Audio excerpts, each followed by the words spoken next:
এরকম টানা লিনটেন দিলে আপনাদের বিল্ডিং এর যে কত শক্তিশালী হয় সেটা আসলে আপনারা টানা লিনটেন গুলো যদি না দেন তাহলে বুঝবেন না। কারণ এই আউটসাইডের গাঁথনি গুলো আপনাদের ঝুঁকিপূর্ণ থাকে।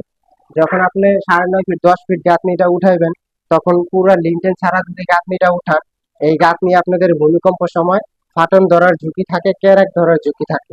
তো যার ফলে কিছুদিন যাওয়ার পরে দেখা যায় বিল্ডিং এর ভিতর দিয়া প্লাস্টার ক্যারাক ধরে। মূলত এই যে টানা লিনটেন গুলো দেওয়া হয় না দেখে আপনাদের বাড়িতে এইসব ফাটন গুলো দেখা যায় অনেক বাড়িতেই। তো আপনারা অবশ্যই যখন নির্মাণ কাজগুলো করাবেন, লাগলে একটা কন্ট্রাক্টরের কাজে রেট দিবেন ভালো, ভালো দিয়ে একটা সঠিক ইঞ্জিনিয়ারিং তদারকিতে কাজগুলো করানোর চেষ্টা করবেন। এখানে পুরা আউটসাইড দিয়ে টানা লিনটেন দেওয়া হয়েছে, এরকম টানা লিনটেন দিয়ে দিবেন আপনাদের বাড়িতে, তাহলে আপনাদের বিল্ডিং শক্তিশালী হবে। আপনারা টাকার দিকে না তাকায় বিল্ডিং এর কাজের কোয়ালিটির দিকে আগে তাকাবেন। কাজের কোয়ালিটি হচ্ছে কি আপনার মেন, কাজের কোয়ালিটি যদি ঠিক না থাকে তাহলে কিন্তু আপনাদের যে আউটসাইডের যে গাঁথনিগুলো আছে এগুলো সম্পূর্ণ ঝুঁকিপূর্ণ থাকবে। তাই এরকম টানা লিনটেন দিয়ে দিবে।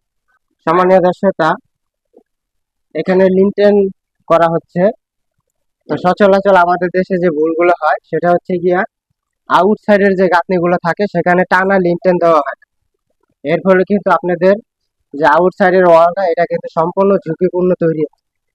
তো এটা হচ্ছে কি একটা বেলকনি, বেলকনির মাথা পর্যন্ত টানা লিনটেনটা আসছে। তো রুমের ভিতরে দেখেন এই যে টানা লিনটেন চলে গেছে একবার ওই রুমের দিকে। তো আপনারা যখন আউটসাইডের কাজগুলো করবেন, এরকম টানা লিনটেন দিতে হবে আপনাদের আউটসাইডে। অনেক জায়গায় দেখা যায় জানলার এই পাশে 1 ফিট ওই পাশে 1 ফিট এরকম 1-1.5 ফিট করে বাড়াই দিয়ে শুধু জানলার এখানে লিনটেন দিয়ে শেষ করে দেয়।